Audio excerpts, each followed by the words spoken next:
we now know that for certain, no matter what the actual text of this Iowa amendment proposes. We're the Armed Attorneys. Today we're talking about a constitutional amendment just passed by the state of Iowa to protect the right to keep and bear arms.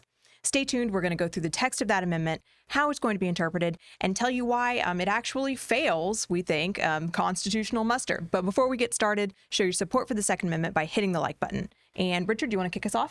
Yeah, so surprisingly, Iowa, there's a very short list of states that do not have a constitutional amendment on the state level that would protect the right to keep and bear arms. And these appear in state constitutions across the United States. In Texas, it's Article 23 of our Texas Constitution. In Iowa, they have just passed their version of, we'll just call it the Second Amendment.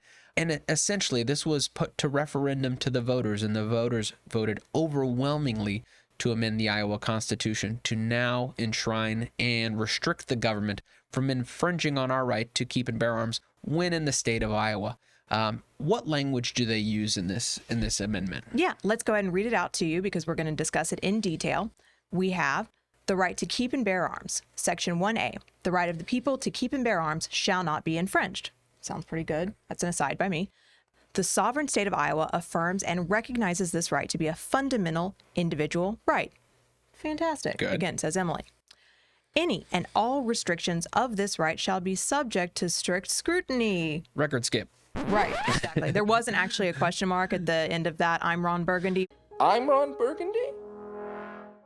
But that's me putting it in there because I think, and Richard and I were speculating about this before, that when this was likely drafted, which would have been in a pre-New York State Pistol and Rifle Association versus Bruen world, I think that was great. That was our gold standard, right? Which is because it was, there was a big question mark hanging out there in the legal world as to whether strict scrutiny even applied to the Second Amendment, or was it going to be something that was even easier for the government to skirt by? So do you want to talk through, or do you want me to talk through what strict scrutiny entails? I will say, I bet when this was drafted, this would definitely have moved the ball down the field. Yes. Because we saw so many courts applying intermediate scrutiny, a lower level of scrutiny to Second Amendment infringements, or infringements on our right to keep and bear arms.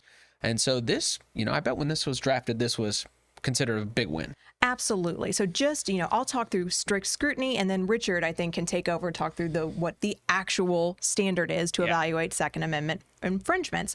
But strict scrutiny is when the government passes a law that infringes upon a constitutional right, but they can do so in order to further a compelling government interest, so long as the law is narrowly tailored to further that interest. So basically, what the courts are saying is, yes, we have constitutional rights. Sometimes the government is going to make laws that infringe upon those rights. That can be okay, but you have to evaluate that law with strict scrutiny, make sure that the government is regulating for a very, very, very good reason, and that they are regulating as little as humanly possible to advance that very good reason for society.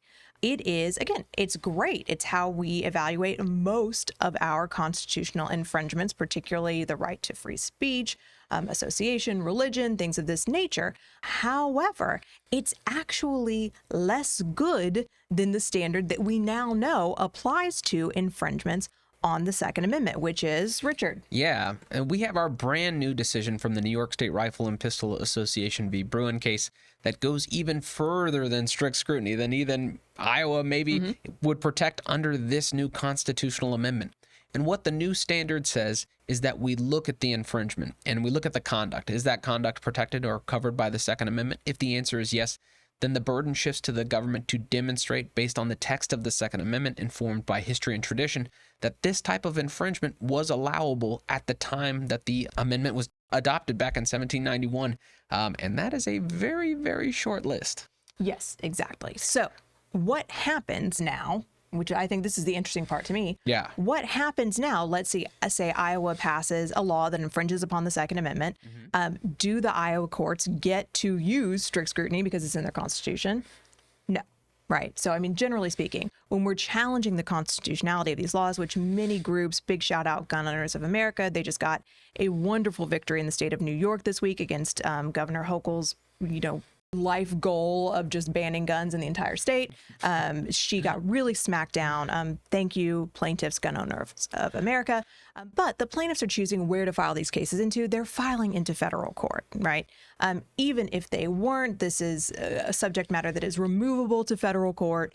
So these will almost always be litigated by the federal courts. But even if they're not, even if you litigate a 2A infringement, or would then be a firearm and Second Amendment, firearm and right to bear arms infringement in state court, the states are still bound to apply Supreme Court precedent. Yeah, and we see this in practitioners that this is not news to them, but for most folks, attorneys worth their salt will argue both, hey, this is a Second Amendment violation to the United States Constitution, and in Iowa, they're going to say, hey, this violates Section 1A of the Iowa Constitution.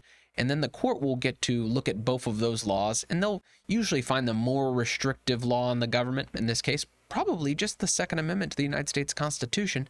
And that, will be the framework that they will try to view the facts and see, hey, does this infringement meet the scrutiny that is laid out by the United States Supreme Court? So both will get argued, but the jurisdiction issue I find very fascinating. It is, yes. And Richard's absolutely right. Both will and should get argued, not just for firearms. Anytime you have some sort of, let's say you have a Fourth Amendment violation, you should always be challenging under, the Fourth Amendment to the U.S. Constitution and your state equivalent.